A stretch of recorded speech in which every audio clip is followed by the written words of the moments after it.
时间，这是我最喜欢的板块。今天这位嘉宾呢，她出道时间非常久了，生活阅历极其丰富，是一个敢爱敢恨、叛逆感性的这么一个女子。我是最喜欢跟有故事的人聊天，所以今天这个嘉宾我期待了很久很久。让我们掌声有请伊能静。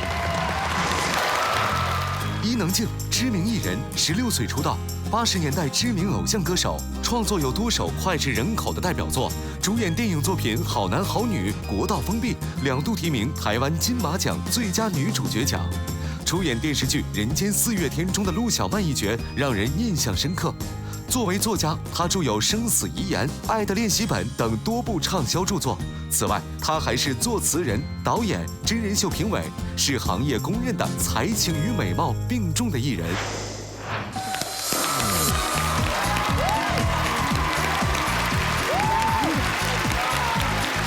漂亮美丽的女人，来。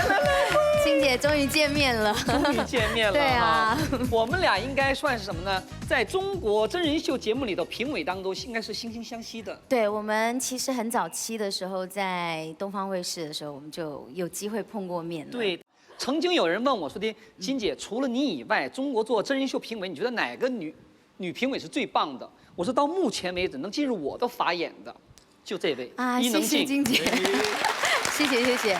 这个是出口莲花型评委，姐姐我是刀光剑影型评委。出口莲花，这话说的真好，对吧？哎，我这个沙发你听说过吧？我准备膜拜一下，能让我膜拜一下？不是，你想做哪一个？我想做这个是吧？那个是生孩子的。那我做这个。做这个吧。好，终于做到了。那咱俩这么聊天挺好的啊。呀，忍不住摸肚子。我以为呀，挺好的吧？对，挺好的。好，按照姐姐的节目呢，就是所有的嘉宾来都有10问10答，你就短平快的回答我就可以了啊。好，为什么要导电影？尝试新的可能。OK， 好。一再延迟是因为自己的功力不够吗？演员档期问题。演员档期问题。好的。在什么样的情况下你曾经说过，因为你是个美容教主嘛，什么样的情况说自己我每天睡在防腐剂里面？开玩笑的啊，这纯粹开玩笑的。谁会睡在防腐剂里呀？把自己都给腐没了。那有人真以为相信了。OK， 这是开玩笑说的话，对吧？开玩笑说的话。好的 ，OK。年纪不小了，对，真的打心里准备要2胎吗？是。还准备生？其实挺辛苦的，这是我第一次说，因为是金姐的关系，一般我不太讲的。是吧？你真的调身体是吧？对，在调。所以大家会发现我胖了很多。还好。对，就是跟以前比起来，然后但就是很辛苦，因为我的年纪要再怀孕是不太容易的。那干嘛说到怀还说你眼泪汪汪那么激动呢？就我希望我先生能够经历那个胎动的过程，虽然他其实他真的跟我说别生了，他都讲过，但我还是觉得。你爱一个人，你是会希望他经历这个过程。是我常说那句话，女人呢，爱上一个男人，爱上到就不行的时候，第一个反受，我要给这个男人生个孩子。对，是这样的。就这句话是你说的啊，我再考证一下的。靠父母是公主，靠男人是皇后，靠自己才是女王，是吧？对。怎么解释？我很小的时候，爸爸就不在身边了，然后妈妈也出去工作，所以我就不是公主的命。也有人结了婚以后，先生可能就是全力以赴的照顾她，他就每天喝下午茶、买铂金包啊。我好像也没那个命。也没那个命。我比较喜欢才子，不是钱财的财，是才华的才。明白。对，才子佳人嘛。对，就比较喜欢有才气的男人。好，在你这个女人的定位上。你觉得你自己是一个美丽的女人呢，还是智慧型女人呢，还是你找一个定找准确？我觉得我是很叛逆的女人。叛逆，到现在认为还叛逆吗？特别叛逆。蒙面歌王最近他那个谁去听歌去了吗？去评判去了。现在这2天网上骂你骂得很厉害，就说那个事儿，说你在这旁边，人家别人唱歌时候你在旁边叭叭嘚的。首先我要讲的就是说，他把我剪这么多，然后剪的话变最多，其实可能是因为他个人很喜欢我。其实我在现场话是最少的，你们真的就有在现场录制的人都知道。我们在现场呢带着麦克风的，对。但是如果我们讲话的时候，现场其实大家都听不到，所以我们其实不太知道声音被录进去了。第1集我看的时候，我自己吓一跳。我说第一个呢，我们也是艺人嘛，我们也要敬业。我说你们每次要我表现得很开心什么，我也努力做，你们还是要考虑到，我说这包含我的人生规划，因为我现在的人生规划就是，我特别想做一个比较生活型的人。好的，OK，他签署了一个什么协议呢？就当自己有一天离开这个世界的时候，他把自己身上所有的器官全部捐赠出去。做这件事情的时候，你跟你父母商量了，跟孩子商量了吗？我跟他讲的比较浪漫，因为那时候他很小。我说，当妈妈的身体离开这个世界的时候呢，我会在天上以我的灵魂守护你。我说，但是你要知道，妈妈的一对眼角膜是可以给7到8个人。然后皮肤组织、器官组织，人身上有几十样东西可以捐出去，不是只是你想象到的。但妈妈的身体会在另外一个意义上活在这个世界上。世界上有8个人在这地球上走路的时候，他带着我的眼睛；有1个人带着我的心脏；有1个人带着我的皮肤。然后他这辈子不会被嘲笑，他可能是火烧伤的，因为我的皮肤组织没有坏死。我说为了这样我也得好死。从小你在家排行老几？我是家老7，七仙女啊。7仙女，我们家都女孩。啊，7个女孩啊？7个，其实有3个死掉了。我知道，但是不管怎么着，就是你爸太厉害了。我妈，你妈妈厉害。我妈厉害，我爸就因为这样休了我妈呀。就是因为生了7个女孩，没生了1个男丁下来。是这样的。最后生到你这块，重男轻女，送到你这块，实在就不能再生第8个了，就把你妈妈给休了。我爸跟我妈说，这个再出来，如果再是个女儿的话，我必须要去生儿子。然后我妈就很自责，我妈一直觉得生女儿是她的错。不是生男生女跟女人没关系，是男人的 DNA， 是男人的问题，还没搞明白啊！研究一下科学吧。生男生女，看他那个表情，生男生女跟完全愣住了，完全关我什么事？我觉得生男生女跟女人一点关系都没有。但是真的很多家长对于你生不出男孩女孩来，都怪女。对，这都传统观念，因为这个东西不能轻易的打在男人脸上。所以你妈妈觉得生了第7个你了以后，觉得自责以后，你妈妈选择离开了。我妈曾经在当时就不想生我，她试着从沙发上跳下来啊，然后喝药打都没把我打掉过。然后后来有一天就决定要去把我打掉的时候，我隔壁家的那个阿姨就是一个老太太就过来说：“你这个肚子是尖的，可能是儿子。”对，应该是儿子。对，我妈就信了，就生下来了。生下来就。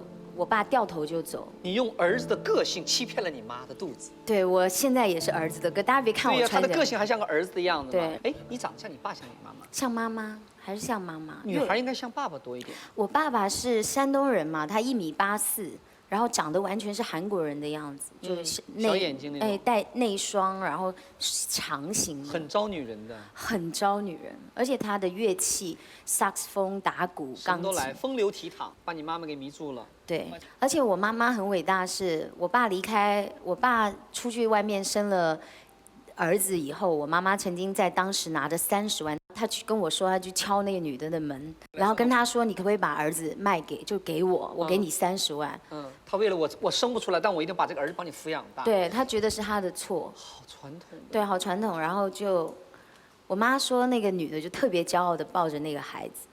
然后说你呀，肚皮不争气，生不出来，就这样。然后女人何必为难女人？对，你知道吗？然后就跟我妈讲说，你知道吴敏帮这孩子取什么名字？因为我本家姓吴嘛。伊能静本名叫吴静怡。对。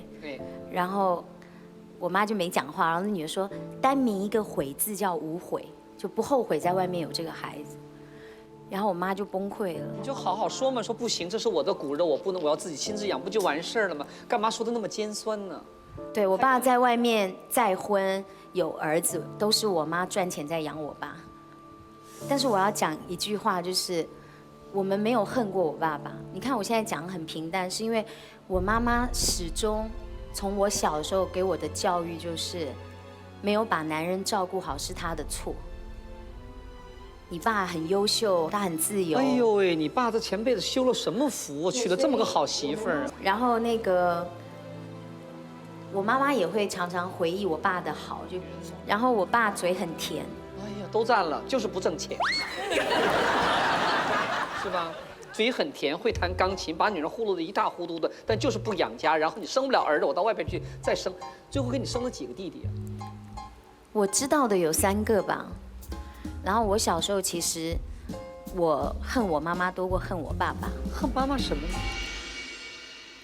因为我太少听到我爸爸的不好了，所以我当时就会觉得是妈妈丢下我们，因为我是养母带大的。哦，我是他花钱给一个阿姨，然后就把我放在那个村子里，所以我一直以为那个阿姨是我妈妈。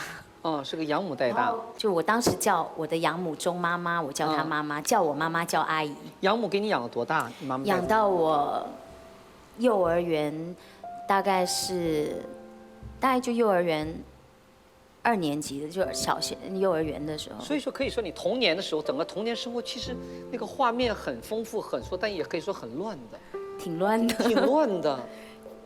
其实我后来是13、14岁的时候被我妈接到日本去的，然后到了日本之后，我继父对她挺好的，在她唱歌的地方就每天晚上听她唱歌，然后后来就开始接送她回家。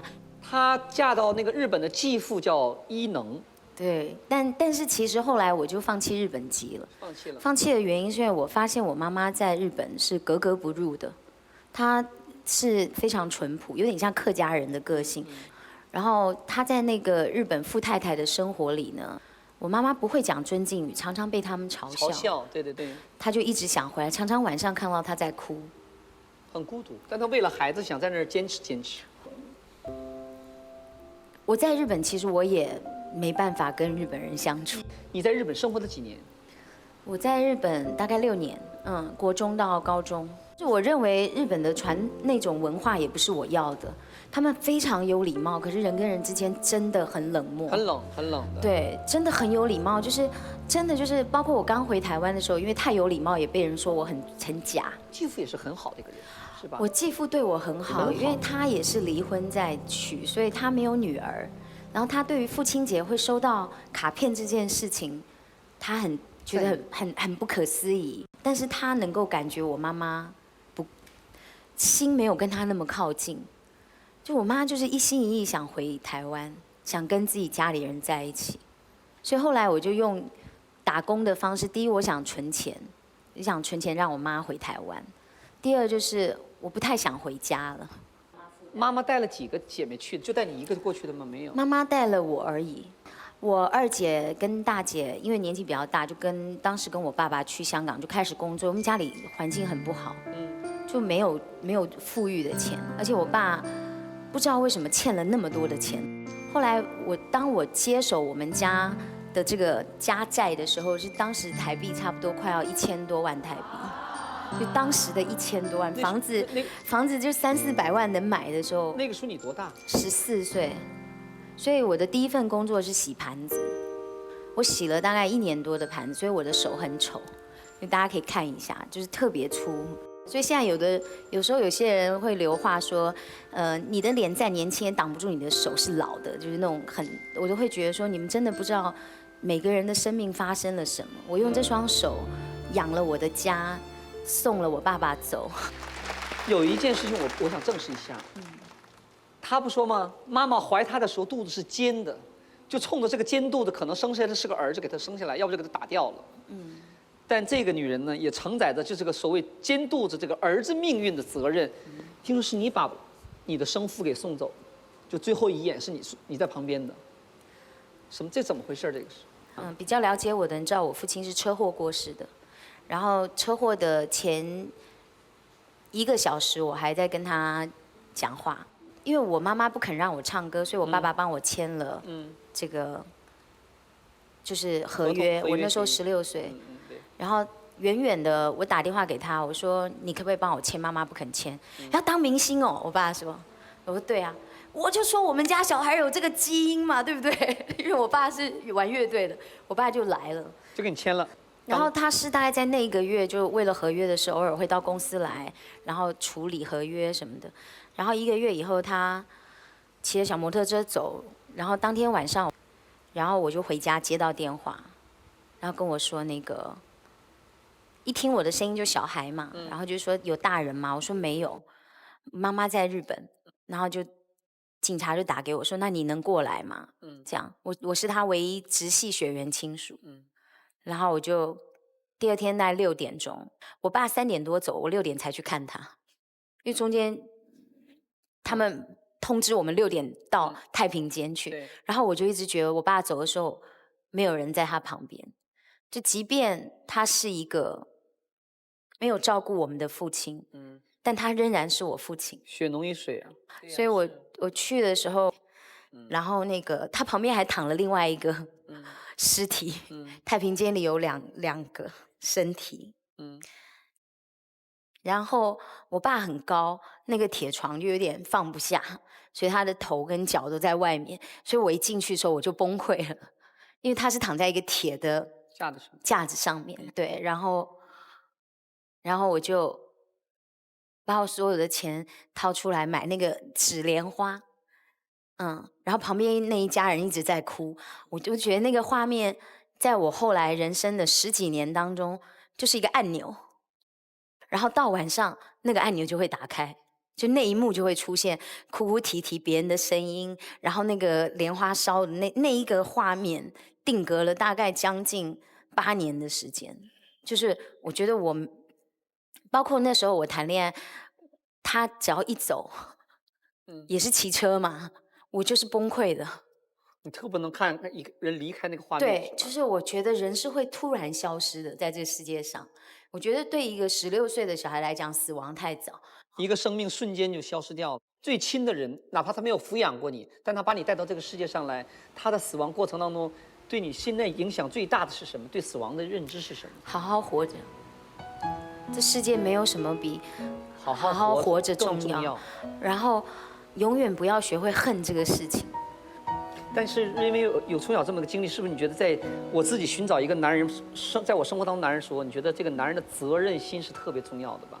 因为你爸爸好像对你们有存在，但对你们并没有负什么太多的责任。所以你找到秦昊的时候，你觉得他是个很真诚的人？我觉得是安全感。对。但是我觉得我在秦昊身上有一种莫大的安全感，他的安全感是他很成熟。他很成熟，他很成熟，真的天生的。他不像我们要，比如说我跟他在一起这2年多，其实流言挺多的，对吧？因为公众人物嘛。是。然后我们其实是要经历过流言、跌倒过、在乎过，然后扛过来成长的。他没有扛的这个过程。那他怎么？他面对事情来，他怎么办呢？刚办婚礼的时候，然后不是有我的照片特别猪头3吗？然后特别难看吗？然后我就跟他讲，我说天啊，我说我们在普吉岛结婚的时候，照片都那么漂亮，然后回来因为不慎，就是可能灯光或者什么，或者那天真的人也不舒服，然后就那张照片特别丑。然后他又跟我说，我知道你好看就好啦。你为什么要那么在乎外别人好不好看呢？觉得很奇怪。他说那些人又不娶你。啊，对呀，说的对呀。那你跟秦昊聊，秦昊比如说的，当他看到伊能静的时候，他爱上这个女人什么了？他当时完全把他不知道我比他大。我先讲一下他的生活习惯啊。他是生在一个父慈子孝的家庭当中，爸爸妈妈结婚30几年，然后姥姥是一个大家庭。然后他在家里呢是比较男孩里面算是比较小的，所以全家族都很疼他，都很宠他。对。然后呢，上中戏之后他也挺顺利的，就是很快就去国际影展了，对。然后也很有理想。他其实不太关注娱乐新闻。我前2天还看了他的推拿呢。他就是他不看娱乐新闻的。所以他搞不太清楚我的年龄。那他当初以为你多大？因为他36嘛，当时。对。所以他觉得我跟他大概差不多大。我有小孩，他知道。对。离过婚，他也知道。这个不成为障碍的。对，但他也没觉得就不能交朋友了。那后来呢？后来他知道年龄差距了呢？我们在我的一个图书基金会，因为我们2个是完全不可能碰在一起的人，对，完全不是一种人。他当时是夜夜笙歌，因为单身嘛。是啊。然后天天晚上回家就很空虚，所以他就天天出去玩。我当时呢已经放弃了，我当时觉得我应该这辈子就单着下去了。对，我真的这么放弃吗？对。为什么呀？我要是不碰到我们家汉斯的话，我还天天想到外边风花雪月呢，把孩子送到高中以后，我该干嘛干嘛呢？真的吗？没有，如果我没有汉斯的话，其实我说实话，我一直觉得我应该是金姐这种思想的人，因为我也在国外受过教育。但是我发现我真的是受我妈妈的影响很深，还是很传统。因为我离婚之后，我就觉得我要让我的孩子感觉到满满的爱，我不太适合有男朋友。一开始我是觉得为了孩子，我不要了，对。他追我的第2天要约我出去，我就拒绝他了。我当时就跟他讲，我比你大10岁，然后舆论压力也会很大，因为我前面那一段挺轰烈的，还有我有小孩，我可能会把爱分给他很大一部分。我说，但是我不能奢望你来爱我的孩子，所以呢，我说我觉得我们2个不适合，然后。我说我知道我这么跟你说很奇怪，因为你只是约我去吃饭，而且我们才刚认识第2天，就太上纲上线。你想，如果有个女的认识你第2天，跟你说我不要嫁给你，人家还没求婚呢、然后他跟他说清楚了。然后我想他一定觉得我有病吧。但是我为什么要讲，就是因为我跟他讲，我连朋友都不想当。我单身了5年，我没有约过会，而且我真的彻底认为。我这辈子就没有资格被爱了，就是我当时是这么觉得。这受你妈妈影响好大，对，这遗传基因这么强烈。是的，你妈妈自责了一辈子，完你现在也开始自责自己。但是我认识她之后就好了，好多了。没有就好了，反正第2天就是结尾很简单，第2天就没联络，消失了嘛。然后我就想，果然吧，然后我就哭了，因为我觉得我还蛮喜欢她的。然后到第2天晚上10点多，他又发了个微信给我说。通个电话吧，这样，然后我就没回。过一会儿他说通个电话吧，就这样，然后他就说，你不是说要谈谈结婚的问题吗？我说对，因为我想说，那我们就来谈谈结婚的问题。对这段婚姻有信心吗？对自己有信心，还是对他有信心？对我们，因为我们其实吵得很厉害，吵得非常厉害。但是呢，我觉得在吵的过程当中，我才发现。婚姻的智慧就是在于，婚姻一定要2个人要在个性上磨合，而爱是那个爱，就是爱是这个婚姻的根底，然后慢慢你们才能走到老。所以我们现在2个有一个共识，就是说，比如说你看他爱他妈妈跟爸爸的方式，你会知道有一天你变成他的家人，他也会这样爱你。所以你要给你们时间去变成家人。2015年3月，伊能静与演员秦昊在普吉岛举行了浪漫婚礼。这段相差10岁的姐弟恋终于修成正果。自相恋以来，2人勇敢面对公众视线，相互扶持，获得了家人肯定和朋友们的祝福。然而，走出上一段不完美的婚姻，也是一个漫长的过程。孩子的成长、舆论的追逐、年龄的差距，曾经让他不敢再爱。时过境迁，如今再谈旧爱，一度沉默的他已能心怀感恩，坦然应答。他当时吸引你的时候是什么？哈林吸引你是什么？是他那个放荡不羁吗？没有，他一点都没有，他非常传统，非常传统，很孝顺，然后人非常好，很真诚。他最真诚，他很真诚的一个人。我还是觉得，包括现在我跟秦先生结婚也一样，婚姻的确是2家人的事。是。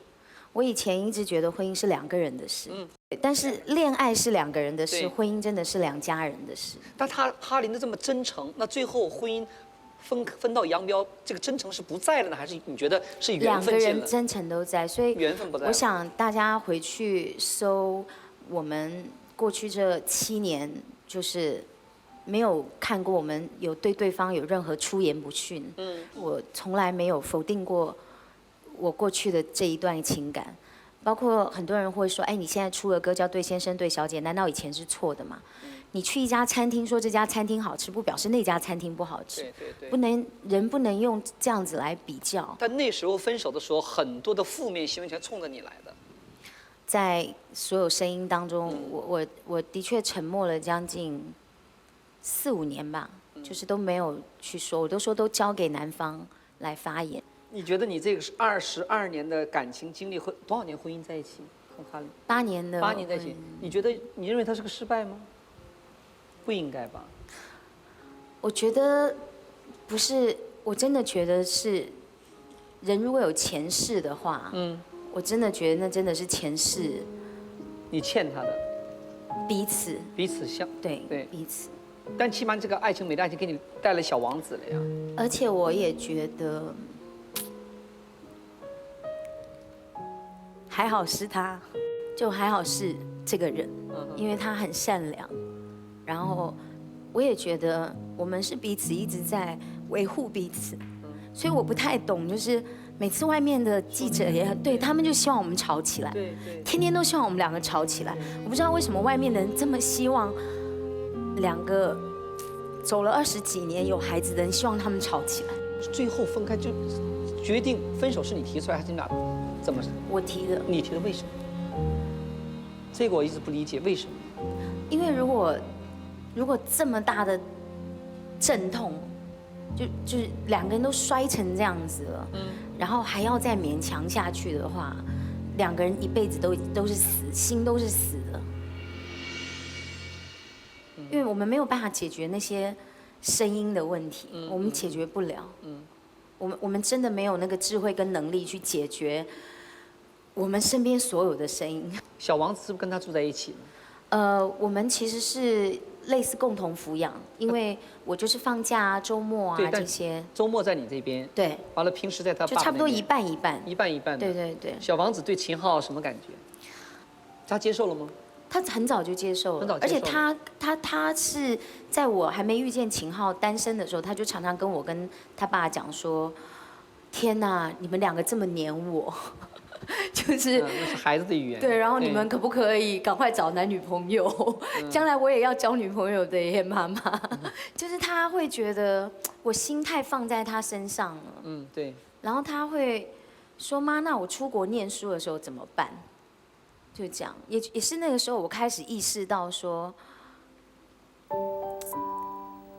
一个女人除了是妈妈之外，因为我儿子跟我讲过一句话，我有一次要去他学校，然后因为外面的人常说我装嫩嘛，然后我就想说，那妈妈去你学校家长会，我是不是稍微穿那个套装？那你陪我去买西装套装这样。然后他就说为什么？我说因为我是你妈妈，我40几岁，我应该要穿那种衣服啊，这样你的同学他们看到我可能，然后他跟其他的妈妈差不多。对，然后他就说，可是你除了是我妈妈，你也是你自己啊。孩子说的很好。那你为什么？那你就穿你喜欢穿的衣服就好了，为什么要为别人改变这样？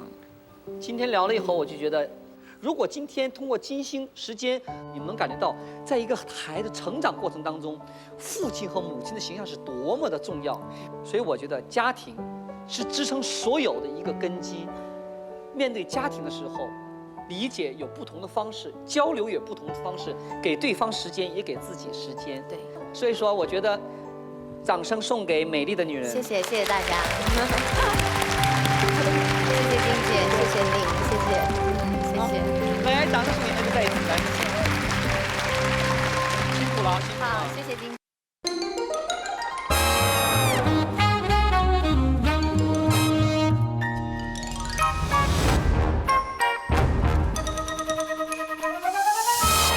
欢迎来到金星秀。各位团友朋友们，大家好，欢迎来到金星秀的拍摄片场。祖国山河美不美，全靠小南一张嘴。小南开心把歌唱，团友心情很舒畅。今天金姐不在家，我们一起乐哈哈。哎呀，大家向这边看，这边呢就是我们金星秀片场一日游的主要景点。传说中的红沙发，坐左边沾沾运气，坐右边沾沾喜气。你要不坐，金姐会很生气。来，抓紧时间坐一坐啊，一点都不贵，180一位啊。怎么涨价了呢？还不是，青岛一只大虾都卖38，我们红沙发就不能涨价啊？啊，赶紧坐！你不坐，不坐是不是啊？哎呦嘿嘿，哎呦嘿！今天我给你解释，小南怎么着了？是不是那个《九层妖塔》的票房一般？是不是在发展副业赚外快呢？没有姐，我这不寻思帮您嘛，帮您开发这个金星秀的周边产品 IP 开发 IP。边儿去，开发还用到你开发呀？我自己不会开发呀。来拿来，告诉你，给我。不是姐，你这帽子给我。哎呀，姐你这人啊。不是姐，我不是说你啊，怎么了？我跟你讲，这活一般人还真干不了。睁开眼好好给我看看啊，看看姐怎么做导游的。金星手。看看姐怎么做导游的。来自天南海北的游客们啊，你们好吗？我是你们的导游小金。有一首歌曲名字叫做《常回家看看》，有一种渴望叫想出去转转啊。工作中最重要的是什么呢？是跟对领导。旅游中最重要的是什么呢？要跟对导游。大家记住了啊，跟着小金走，吃喝啥都有，问啥啥都会，走的还不累。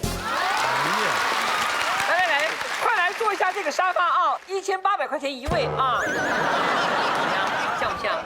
不是姐，你原来带什么团的你？没吃过猪肉还没看过猪跑啊！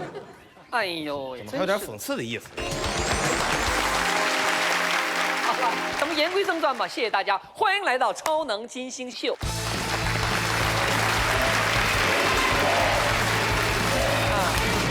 金星秀美不美，靠的是姐姐一张嘴。说到旅游呢，国庆长假大家都出去旅游了吧？都出去了吧？去了。你们去了吗？都出去了。11长假还是好，能让大家找到一些平时没有的娱乐方式，比如说在高速公路上喝喝茶啦，在高速公路上打打羽毛球啦，在高速公路上遛遛狗啦，对吧？好了，不开玩笑了。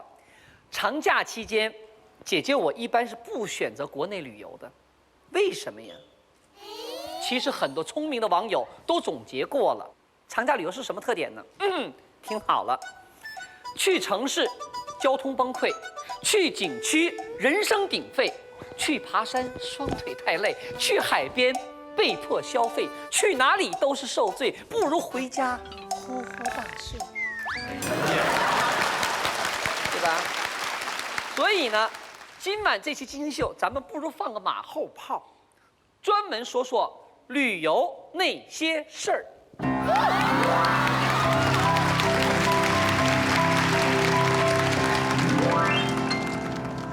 说到旅游啊，那咱得先说说导游。早些年说这个样子的，在旅游的过程当中抽空购物，但这些年已经变成了在购物过程当中抽空旅游。这一路上啊，真正看景点的时候不多，大半时间导游都带着游客去购物去了，美其名曰让大家买点特产。到云南了，买云南特产玉石；到四川了，买四川特产玉石；到了东北，买东北特产玉石。有的游客都说了，每次看见导游让我买玉石的时候啊，买玉石，我都有一种想跟导游玉石俱焚、同归于尽的冲动。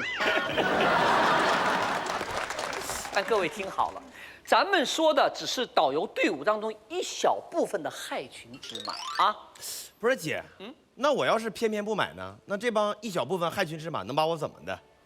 不买是吧？啊，不买，最后就这个下场。来，咱们看个 VCR。你如果没有德行、没有良心、没有道德，我可以坐在我的旅游车上。如果你旅行社报团的时候告诉你你不用买东西，那你去找旅行社，干嘛要跟着我吃喝玩乐几天？是不是？来到咱们云南，你抱着什么心态？骗吃骗喝骗玩吗？骗飞机坐吗？你消费了，你才是上帝；不消费不是的。你要明白，娶老婆来就是要睡觉，参加购物团就是要你来消费，你不来消费，我要来干什么？这导游和那抢劫的有啥区别呀？哎，别这么说啊，小南不能这么说话啊，还是有区别的。导游有证。开玩笑了啊。要说这种奇葩导游啊，姐姐也遇到过一次，那手段比这个新闻里边那几位哎呦高明多了啊。那是几年前的事儿了。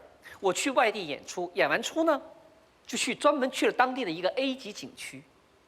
当时负责给我讲解的是一个5星级的导游，讲的确实好极了，栩栩如生。等会儿姐，你过去吧不提明星的名字，怎么现在连景点的名字都不提了呢？哎呀，你又不是不知道，姐姐现在这个语言的杀伤力多大呀，对吧？我怕电视上这么一说，害得那位导游小姐工作丢了怎么办呢？对吧？人毕竟是5星级的导游，与人为善嘛，学着点啊。然后呢，逛完景区，他突然神秘兮兮的就拉着我的手说，把我拉到了一个角落里说，压低了声音：“金老师，有没有兴趣带点东西走啊？我说啥东西啊？导游说的，咱们当地的特产，玉石。对了，当时我也没多想啊，就说了，哎呀，听说出门最好不要买玉石，假货挺多的。结果我这么一说呀，嘿，导游小姐一脸崇拜地看着我说：“金老师，你太全面了，对玉石也这么懂行。你说的太对了，在咱们这个地方，你千万不能随便的买玉制品，抬头就是骗子。”我说啊，真的吗？真的，金老师，要买玉的话，最好到正规店。可惜现在正规店不多了。但是他知道一家。小南，你咋知道呢？都这一个套路。对，就这样。然后呢，我就跟那个导游小姐走，绕来绕去，绕来去，我们来到了一家玉器店。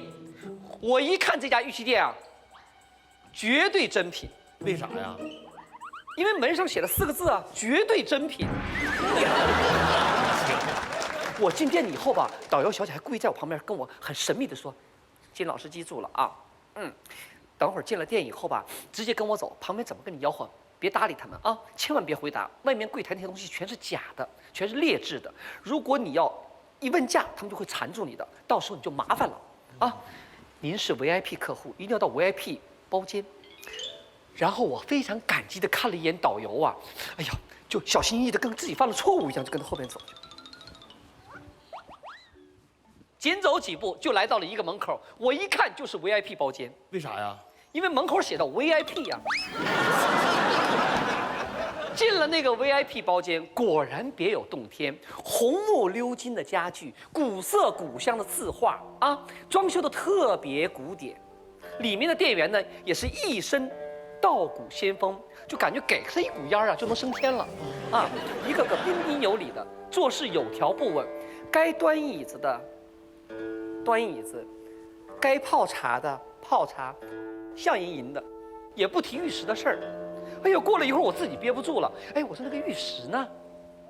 泡茶的小姑娘冲我一笑：“金老师，别着急。”说着话，站起身来，从小盒子里拿出了白手套，然后所有的人同时刷刷刷都戴上了白手套，整整齐齐的拿出了几个铺着锦缎的抽屉，上面全是玉石，缓缓地走到我面前。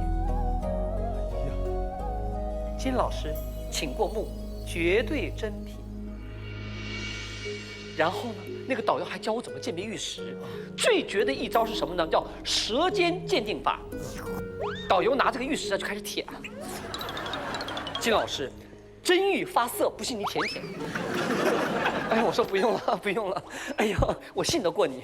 我心里想啊，妈呀，你都舔过了，我还舔什么呀？对吧？真是。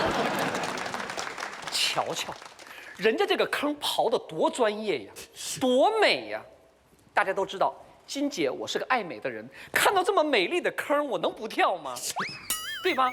当时我一冲动，大脑一热，选了一个最美的姿势，啪就跳进去了。二话没说就买了2对镯子，打完折18000。哎呀，漂亮，骗得漂亮。回到上海，我还让一个专门收藏玉器的朋友给我断了一下。结果你知道那个朋友说什么呢？那朋友是不是说，金星，你这镯子多少钱1斤呢？嘿，哎呀，我那个朋友啊，拿起这镯子瞄了一眼，放下了，然后说：“金星啊，你刚才说你多少钱买的？”我说：“18000。”我那朋友冷笑了一下，说：“哈哈，金星，这么说吧，你给我18000，同样的镯子，我能给你弄1箱。”我说：“不会吧，不会那么离谱吧？人家说了，绝对真品。”我朋友呵呵一乐，说的：“金星，我估计是你听错了，不是绝对真品，是绝对的正品。”不是姐，这导游也太黑了吧！啊，连你这么老实忠厚的人都骗，你没回头找他算账啊？哎呀，算账，我也想算账啊，可我那个朋友说了，别折腾了。玉器行业里有句话叫做什么呢？玉无价，什么意思呢？就是玉石这个东西啊，它没有严格的市场价，他卖给你只要不是玻璃，那就算是价格再离谱，事后都很难再追究。所以，金姐在这里还是要专门提醒一下电视机前的观众朋友们啊，出门旅游啊，可别随便被某些不负责任的导游给忽悠了啊！你们看，金姐我这么老奸巨猾的啊，最后还不是买到了正品了吗？真是的，哎呀！姐啊，说实话，我感觉吧，咱们国内旅游挺好，就是有个别导游挺气人，对吧？尤其遇到点脑子不够用的，还卖给人家赠品。要不咱去国外溜达溜达吧？说谁脑子不够用的啊？这叫什么？你知道吗？这叫智者千虑，必有一失。出国游是吧？哎呦呵，出国游还得担心另外一个问题呢，什么呢？骗子。金姐这2年在国外演出旅游，总结出一点来，什么呢？艺术是不分国界的，骗子也是不分国界的，完美。国外的旅游骗局啊，我亲眼见过，就有好几种。今天跟大家说一个最常见的骗局吧，以后大家出门到国外玩的时候也长个心眼儿啊。这种骗局我在法国碰到的，特别的经典，叫做什么呢？绑彩绳。这个骗局光说还是不够清楚的，我得找人跟我一起演一下。来吧，小南，过来啊。今天呢，姐姐我扮演骗子。你就来扮演游客，给大家示范一下。姐啊，不行，就您这气质，您真是不适合演骗子。是啊，真的，你适合演个土匪。少废话啊！我们来给大家示范一下啊。行。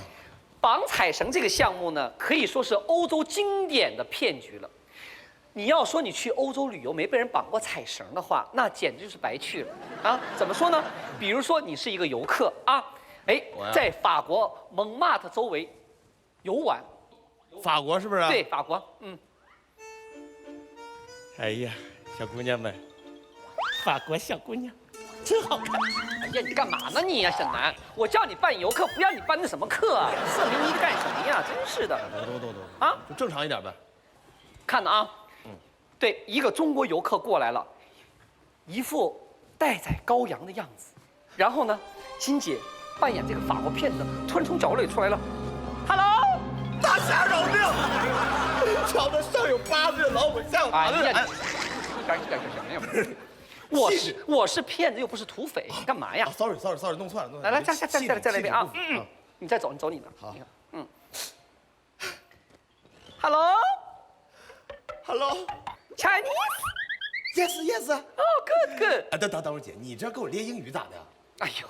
不是，我告诉你啊，金姐在这里要专门提醒一下，咱们中国游客啊，一出国游的时候吧，警惕性啊就突然降低了。尤其像沈南这样的英语不太好的啊，遇到老外主动跟你打招呼的，哎呦，心里特开心，还挺美滋滋的呢，还以为可以练英语呢啊。还有说饭去啊，有不拜。行了。其实那些外国骗子知道你是外国人，他们是专门跟你套近乎的啊。来，一边说着，哎呦 ，Good, are you Chinese? I'm Chinese. Oh, good. Chinese food very good. Thank you. You know, I like Chinese food. Oh, Chinese 功夫，功夫是 very good 啊。Very good. Good. OK. 绑完了吧？就开始要钱了。要啥钱啊？多少？2 euro。2 euro 啥意思？2欧元你不懂啊？2欧元啊？你怎么不去抢呢你啊？一根破绳子，我这不正在抢呢吗？狗咬狗让它怕，啥意思啊？去你大爷的！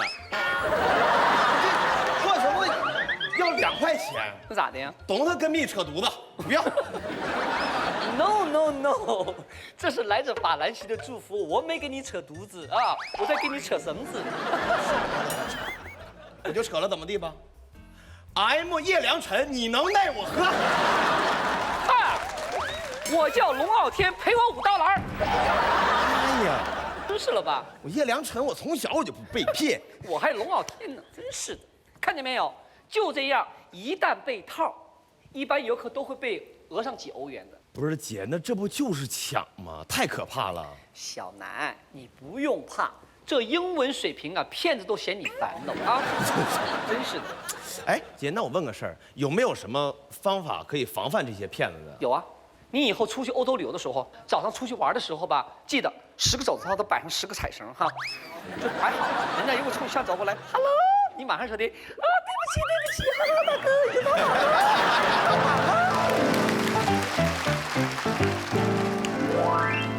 我刚刚说那些呀是国外的骗局，但国外的骗子虽然多呀，最多也就骗你几个欧元，对吧？跟咱们国内的旅游景点那些骗子比起来，哎呦，那可真是小巫见大巫了。说难听点儿，咱们国内的骗子要是遇到国外的骗子哈，国内的骗子能把国外的骗子骗得个叫花子。哎呀，我就说我在一个聚会上听到这么一个故事啊，那个故事发生在我一个老战友身上。这位老战友呢，到云南去旅游，进了一家土特产店。然后呢，他在那边逛呢，哈，营业员呢就给他介绍说，有一种东西叫做玛卡。我那朋友呢就说了，东北人，咱们老乡说了，玛卡啥玩意儿啊？我又不懂，买回去咋整啊？这个时候，边上突然冒出一个男子，高高大大的，戴顶太阳帽，胸口挂了个照相机，也像一个游客，而且也是一口东北话。哎呀妈，大哥！玛卡你都不知道啊？玛卡这都好东西啊，女的吃的呢能调节内分泌，男的吃了呢能壮阳。我那战友哥们儿啊，一听能壮阳，眼睛唰就亮了。这是多不壮！然后就跟营业员说呀，那就拿出来看看呗。结果旁边刚刚冒出来那个男人又拦住了他。哎，大哥，咱们是老乡啊，对吧？我劝你哈，别买他们这些玩意了，都不啥好东西。真正的玛卡是金黄色的。形状也不一样，小姑娘，我告诉你，别拿那个次品来骗我们外地人，好不好啊？我这个战友一看这东北大哥这么懂行情，又这么仗义，当时就肃然起敬了。其实他不知道，这个男人就是这家店专门雇的托儿。然后呢，那个营业员呢，一看托儿来了，马上就说：“哎呦，这位先生，您真懂啊！啊，那既然是行家，看看这个吧。”然后呢，从柜子里下拿出另外一箱玛卡。营业员说了：“大哥，这可是高级货呀，正宗的秘鲁产的。”哎呀，然后那个托还帮他纠正口音呢，说的：“哎呀，姑娘，不是大哥埋汰你啊，你发音就不对，啥秘鲁啊，这叫秘鲁。多少钱啊？”服务员就说了：“哟，看大哥是懂行的，那就。”给您10块钱一克吧。那个托儿说：“哟，太贵了，4块钱一克吧。”结果呢，讨价还价，讨来讨去，最后6块钱一克成交了。他们在那里头欢乐的讨价还价的时候，我那个战友就跟傻站在旁边呆呆的看热闹。没想到那个营业员呢手脚可麻利了啊，一边给那个托倒了一袋，一边给我那个战友也倒了一袋。二话不说就把2袋玛卡拿去磨粉去了，一边按那个机器开关，还一边说：“我磨了啊，我磨了啊。”我的战友还没来得及说等等呢，结果人家机器呜就转起来了。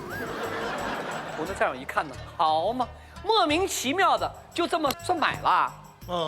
好吧，6块钱能贵到哪儿去呢？对吧？就全当买袋米粉了。等粉磨好了，一称重，哈哈，500克，3000块钱。哎呀，好贵的一碗米粉呀！然后我的战友呢就跟营业员说了：“哎呦，对不起，小姐，太贵了吧？”那姑娘当时脸唰就变了。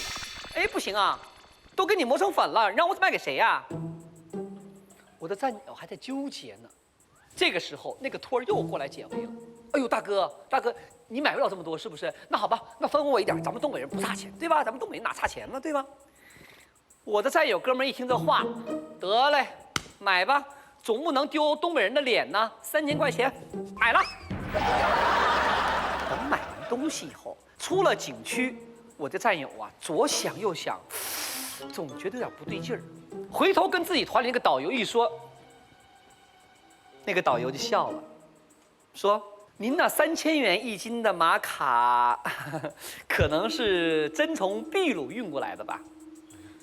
我朋友一下看到了曙光了，说：“哦，秘鲁玛卡真的是3000块钱1斤呐、导游笑着说是：“哦，不是，也就200-300，剩下的全是运费。”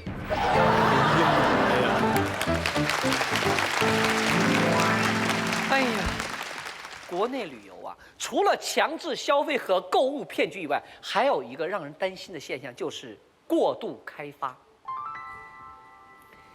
前一段时间我去了趟宁夏中卫旅游，那里有个景区叫做沙坡头，非常有特色的一个地方，背靠贺兰山，下临黄河。你想，有沙漠有山，然后还有黄河，多漂亮的地方啊！但是我这次去沙坡头的时候，已经开始担心这里以后会被过度开发了。那天我在沙漠里就看到有一个导游带着一大堆的游客在那里讲解呢。大家看一下啊，这块沙丘就是《爸爸去哪儿》剧组玩滑沙的地方。Timmy 就是在这里抓起了一把沙子，扬了安卓拉一脸，两人差点反目成仇，所以此地意义不凡。哎呀妈呀！我在边上实在听不下去，气得我转身就走开了。不是，姐，你别说了啊！你这气得转身走开了是吧？对呀。回头咱们这节目一播出，导游又有新词儿了。啥词？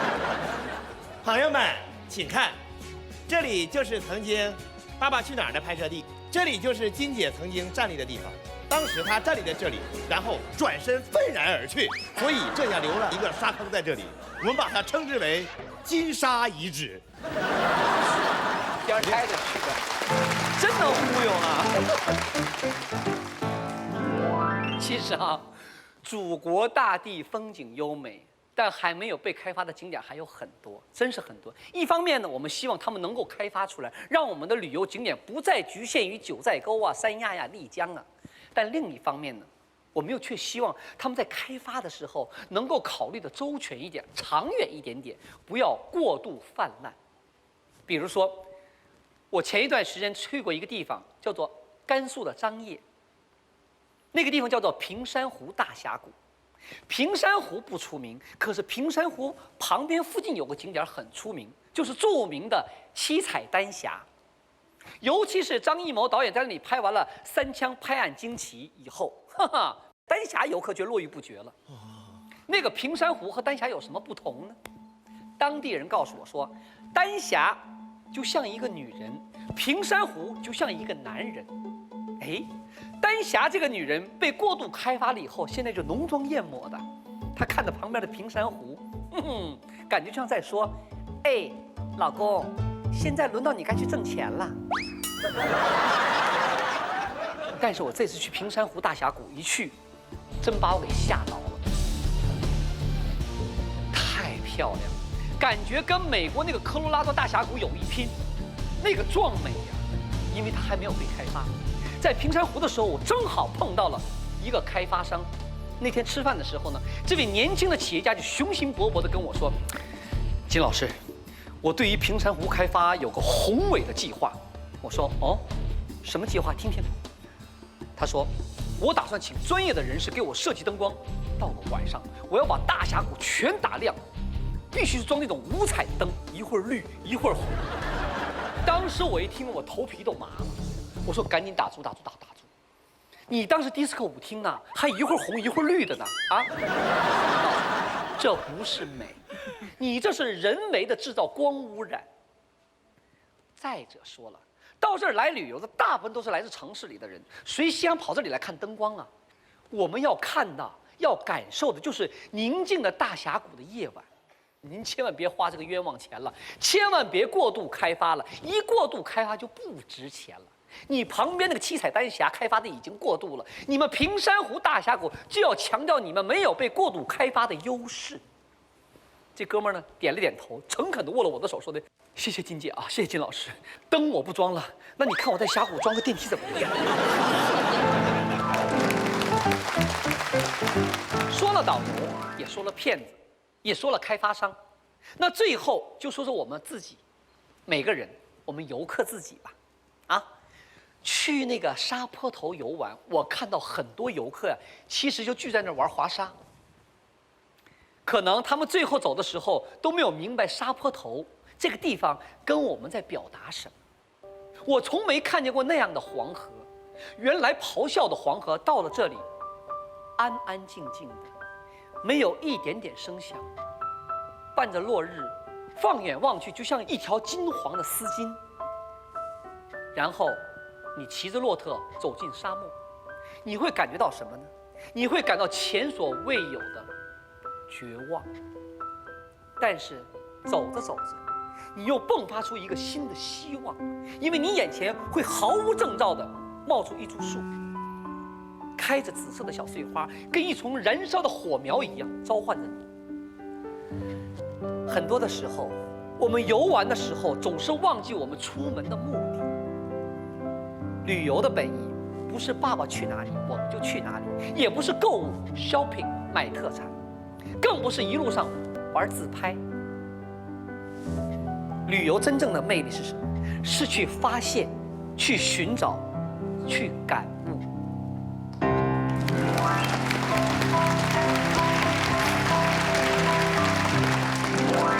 谢谢大家，旅游那些事儿呢就说到这里，接下来有话问金姐，来，我们马上看看有什么问题。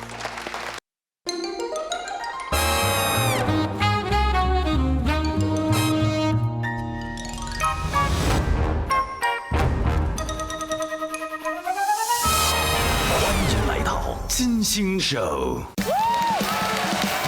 月儿弯弯照九州啊，几家欢乐几家愁。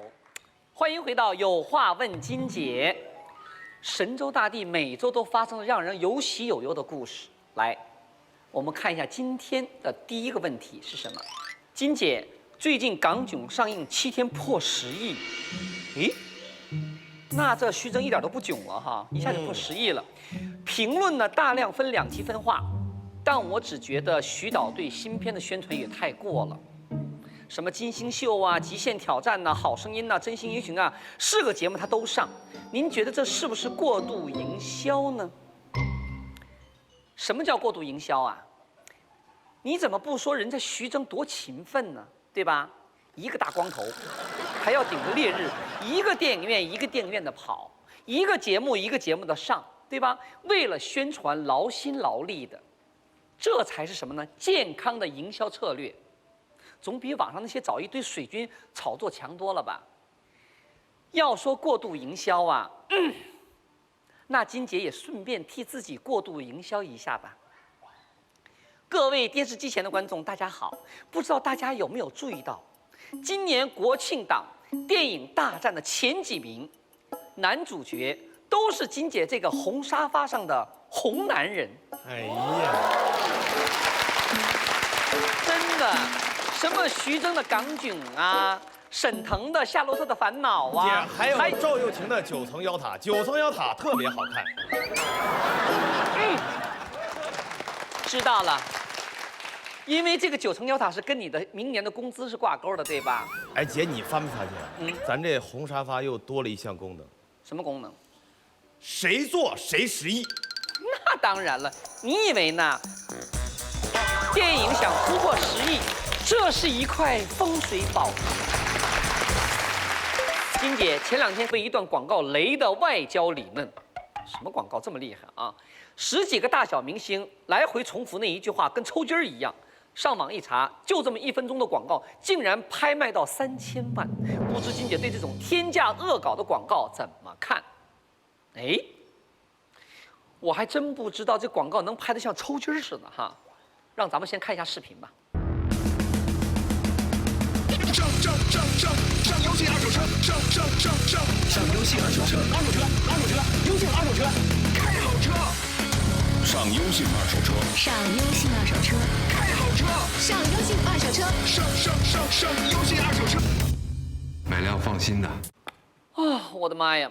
一个优信二手车，怎么把一帮1线明星都拍得跟二傻子似的啊？花钱砸来的明星也不能这么个用法呀！啊，还上，你上什么呢你啊？啊，杜海涛，你那什么动作呀？上什么呢你啊？就这种动作打什么擦边球啊？都21世纪了，我们的广告还在靠这种恶意的洗脑招数来博人眼球。创意哪儿去了？优信的老总以后不会拍广告话，就别乱花钱了，那钱砸的不在点儿上。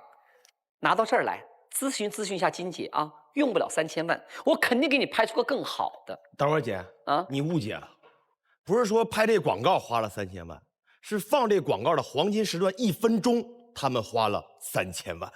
别管它花在哪儿啊，我不管，别管它花在哪儿，我只告诉你，钱能买到明星，钱也能买到黄金时段，但是买不来品味和创意。广告是品牌的形象最好的载体，你花3000万为的就是塑造这么一个非主流暴发户的风格吗？啊，不是姐，你也不懂，就现在啊，骂的人越多，骂的越是狗血喷头，越是成功的营销案例。啊，我明白了，那我就先打住不骂他了。嗯哼，我这么一骂他还帮了他是吧？嗯，这种炒作骂他不是帮他往他脸贴金吗？下面这个问题来自网易新闻客户端的上海网友。欢迎来到金星秀。下面这个问题来自新闻客户端的上海网友。金姐，孩子今天在学校上生理卫生课，发了一只安全套，但没有讲清楚具体用法。于是孩子回家后就问我这个怎么用，让我哭笑不得。金姐，如果是你，你怎么会对自己孩子解释呢？如果我给我女儿介绍这个东西，我就告诉她，18岁以前，如果一个男人带这个东西来见你的话，他就是个流氓。18岁以后，如果一个男人带这个东西来见你的话，起码他是负责任的。当然，对我们中国家庭来说，让父母回答这种问题确实有点尴尬。在这种情况下，学校本应该扮演一个性启蒙教育的重要角色。但如果你只发一个安全套，该解释的不解释，那就是形式主义，效果很可能适得其反。金姐，前阵子台风杜鹃逼近台湾，一香港女子因在海边攀岩而被困，救援人员经历了5个多小时才将其救回。而该女子为了不弄湿鞋子，竟要求救援人员给她当人肉踏板。金姐，这公举是不是应该手撕一下？一个香港女人跑到台湾去作死，作完了人家还来救你，对吧？你还来了一句不能湿鞋，不能湿鞋，那你在岩上待着呗。这种不知好歹的人呢，我看也不用救了，就让杜鹃直接把他给带走了，对吧？救他真是的，浪费了公共资源。好了，最后一个问题就回答到这儿了。如果你也有心事要和金姐分享的话，想听听姐姐我的观点，可以留言或私信到我们的官方微博和微信平台。谢谢今天大家的收看，下周3晚上咱们不见不散。